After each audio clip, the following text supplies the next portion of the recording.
Mr. President, thank you for talking to Al Jazeera. It's been a tumultuous start of the presidency for you, full of controversy, particularly about the war on drugs. But first, let's start with your background. You were raised in a politically inclined family. Your father was a governor. Your mother was a freedom fighter during the reign of former President Ferdinand Marcos. How has that affected your outlook? Profoundly, I would say. I grew up in an environment of politics, and as politicians, we tend to you go by the issues of the day, the big ones that would affect the conditions, economy and all, especially the political issues. And my father was governor for 10 years or more. But when he died, I was then a prosecutor. And when the revolution came, my mother was one of the stalwarts of the opposition against Marcos. You also had some difficult times when you were younger as a child. You have revealed that you were sexually abused by a priest. Has that shaped your beliefs? Has that helped to shape who you are now? Yes. To a large extent, actually. It's what you get along the way that shapes your character, especially. And even at that time, even your politics and how you look at the world and how you should assess them by the standards that you have used in school and in growing up, the things that you pick up along the way, you said, it sorts of a blend into a collation. It blends into something which is can be said forming your own values in life. Let's talk about the war on drugs now. 3,500 people have been killed so far. It seems like the whole world is talking about it at the moment. The Philippines seems to have so many problems. So why launch what is a brutal war on drugs? Because the sheer number of people contaminated will pull a country down. It will destroy the next generation of Filipinos. You know, these lives lost, some of them were lost during legitimate encounters with the police. But the fact is, at the moment, we have 3,500 people killed, and you yourself alluded to just then that perhaps some of them weren't legitimate targets. You know, there is no crime at all when you threaten criminals with death. In my country, at least, there is no law which says I cannot threaten criminals. And that was the favorite, well, of course, the cliche that they used. It became a cliche over time. And when I was president, I said, we have 3 million, according to PDEA, 3 million drug addicts, not counting mine, because it's still going on. So I said, if we do not interdict this problem, the next generation will be having a serious problem. And I announced that, again, same. You destroy my country, I'll kill you. And it's a legitimate thing. If you destroy our young children, I will kill you. That is a very correct statement. There is nothing wrong in trying to preserve the interest of the next generation. That 3 million addicts, it's not, they are not a residents of one compact area or contiguous place. They're spread all over the country. And by the sheer number, because if you are a user, you must push, unless you are the son of a billionaire, or because you have to sustain your addiction by getting another financier for you. And then the next financier will have to get a new victim to finance it. That's how it became. That is how drugs is spread. But it was not until I became president that the widespread and the magnitude of the problem became really a serious issue. So what about the children and the innocent people who have been killed? Well, that is bad. So will those cases be investigated? Yes, Do you promise that? Of course. But let me tell you, this is the law of my land. Here is a police. Here is a gangster. He's armed with an M16. The gangster only a pistol. But when they meet, they exchange fire. With the police with an M16, it's one burst, and hits 1,000 people there, and they die. There's no criminal liability. It could not be negligence because you have to save your life. It could not be recklessness because you have to defend yourself. Just like when the United States and the rest of the country, when you bomb a village, you intend to kill the militants, but you kill in the process the children there. It's only how it is explained, and we are, people judge best when they condemn. So they would always place you in a bad light. But the situation does not call for that. And that explains the reason why, until now, I have yet to hear an apology for those who have in Vietnam, in Afghanistan. Never mind about the militants. Kill them. But then, in the process, 2 families, hospital, it is collateral damage. Then why is it is a collateral damage to the West, and to us, it is murder? You went to law school. Yes. You worked hard to be part of the legal system. You are a lawyer by profession. Correct. And you were a prosecutor for many years. Yes. Do you still believe in the country's judicial system? Like now, I should believe in the system because I will guarantee this time that the law is made. There are judges here in Manila, more than 1,000 cases, no conviction at all of a drug case. That is where money flows, maybe savagery, threatening people on both sides. That is how it is played here. That's why we have this miserable thing about the drug problem now. But do you agree, do you acknowledge that you have encouraged vigilante killings? No, I said I will kill you. If I encourage, fine. Yes, but the point is that people can get away with murder right now, and you know that some of the killings are not legitimate. Well, so do you think that there might be cases of people settling old scores out there and disguising them as the war on drugs? I do not play with conjectures. I do not make assumptions. I just say what I should be saying as a president and as a mayor. Now, if the criminals there are killed by the thousands, that's not my problem. My problem is how to take care of the law-abiding, God-fearing young persons of this republic because they have our resources. Strictly speaking, you cannot find any redeeming factor in being, the criminals there. They are there for what? They are there for just like the cartel in Mexico. If you have read Ian Grillo, this is how the cookie crumbles. Exactly. So when I will kill you because I'm the mayor, I'm the president. Now, if vigilante would take over, but, I cannot control it. I cannot be God and control everything. Okay, you just kill these guys or you wait for the courts to do that. Well, you can encourage good policing and you can encourage justice Yes. and trust in the judicial system. Correct.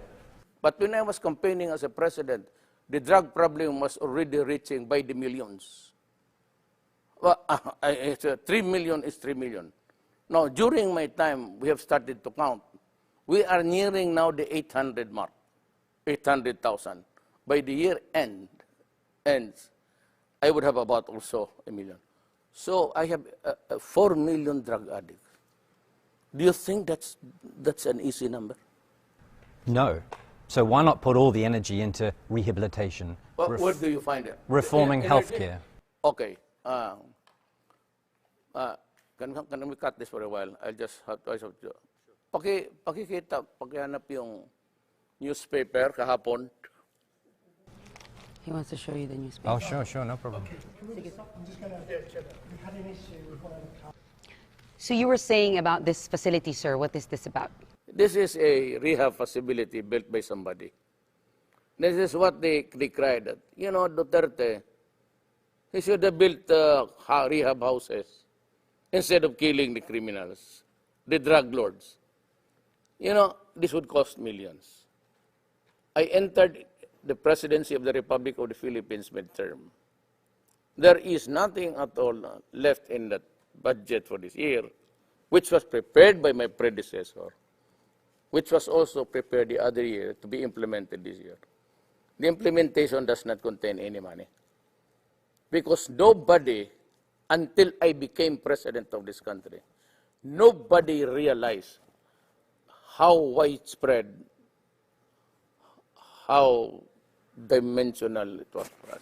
Sir, in the past, during the campaign and weeks into your presidency, you have repeatedly said that you have no regard for human rights. But human rights is actually part of the Constitution, and as head of state, it is also your duty to uphold the Constitution. How does that connect? I would rather intimidate and strike fear in the hearts of the criminals, just like what happened in Davao, when finally you can walk the streets, walk about in the streets at night, and you can eat anywhere at any time, and nobody would bother you. It's happening in Davao. Davao City is in the midst of Mindanao, it's troubled land. But I can assure you, as plenty of people have been there, it's a destination for conventions and conferences international. It's always selected, so it's booming. It is a little bit rich than the others. Why? Because we can live our lives normally. And of course, business can thrive. So that when I said, I do not care about what the human rights guys say. I have a duty to preserve the generation. If it involves human rights, I don't give a shit. I have to strike fear because I said, the enemies of the states are out there to destroy the children. Are you not worried about possible ramifications in the future for you, a possible impeachment or being tried in the international court? Good question.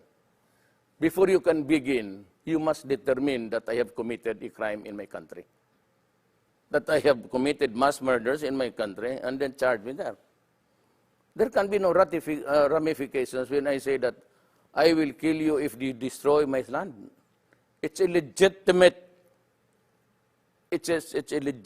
statement of any general, of any wartime president, of any tribal leader to say those things.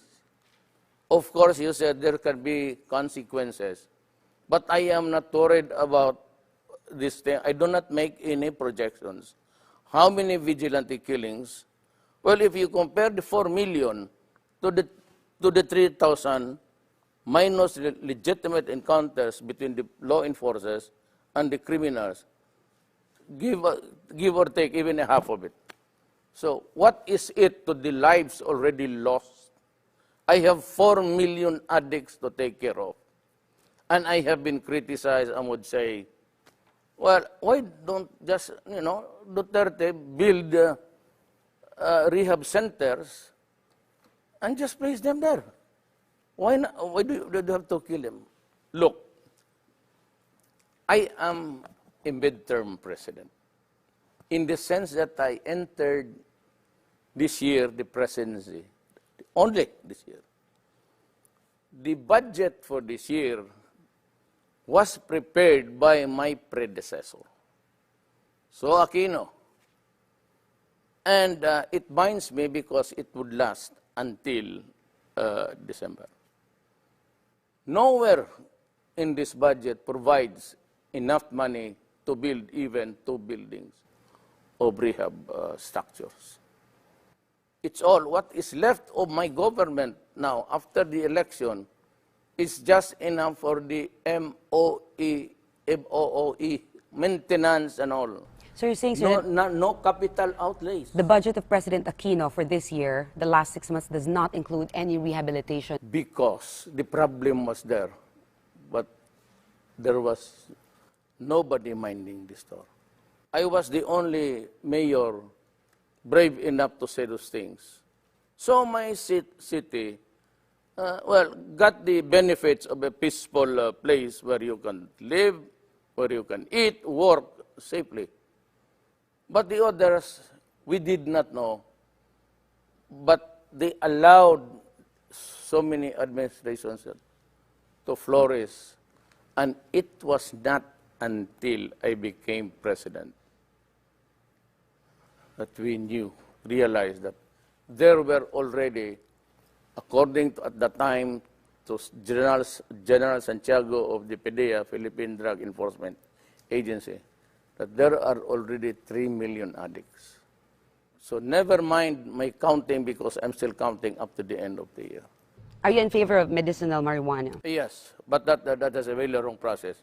It has to be something like being officially certified by the Food and Drugs of the Philippines, and it must have this qualifying, activity where it's being used to find out if it's really medicinal or if it can do something good for the body. But you'd consider it? You'd consider it, the legalization of it, for example? I'm not the authority for that. It's the Food and Drug Administration which says that it's good. Okay. If it is certified by the government that it's good, fine, no problem. I don't think anyone could deny, doesn't matter how controversial it is, that you've delivered on your election campaign promise to crack down on drugs. One thing you haven't delivered on yet is your promise to ride a jet ski out to the disputed territory in the South China Sea and plant the Philippine flag on there. Now, many people, many voters, I assume, took that as a sign that you were going to be tough on China in that disputed territory in the South China Sea or the West Philippine Sea, but you haven't been. Why? Do you really think that I would go there riding? I don't even own a jet. No, I don't. But people perceived that as a sign that you were going to get tough with China. It was a hyperbole. Literally, you cannot expect to ride. I don't even know how to swim. And if it overturns, then you lose a president along the way. So why did you say that then? What were you referring to? Hyperbole. To stress a point that we will not give up anything there. But your statements recently tend to indicate that you are willing to give up some territory there. No, it doesn't. Nobody's going to give up the judgment that it's in our favor. You cannot, I cannot give it up. Nobody can give it up. Nobody in the Constitution allows anybody to give it up. Even the president cannot give it up. Those are our entitlements.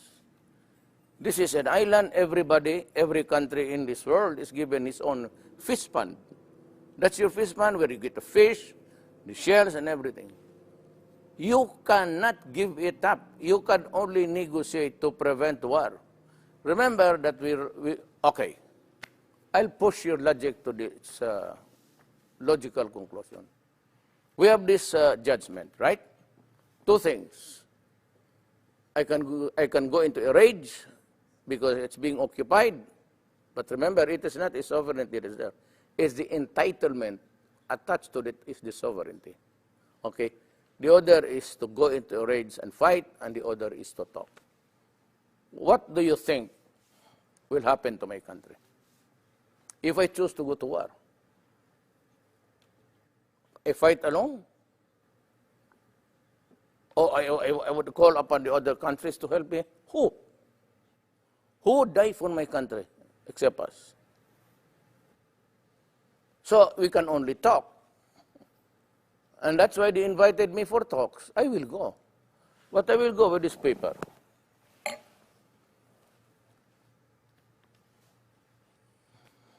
A blank sheet Mr. of paper. President, yeah, I said, this is the award.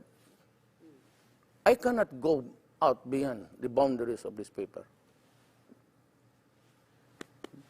Let's talk. Let's begin here.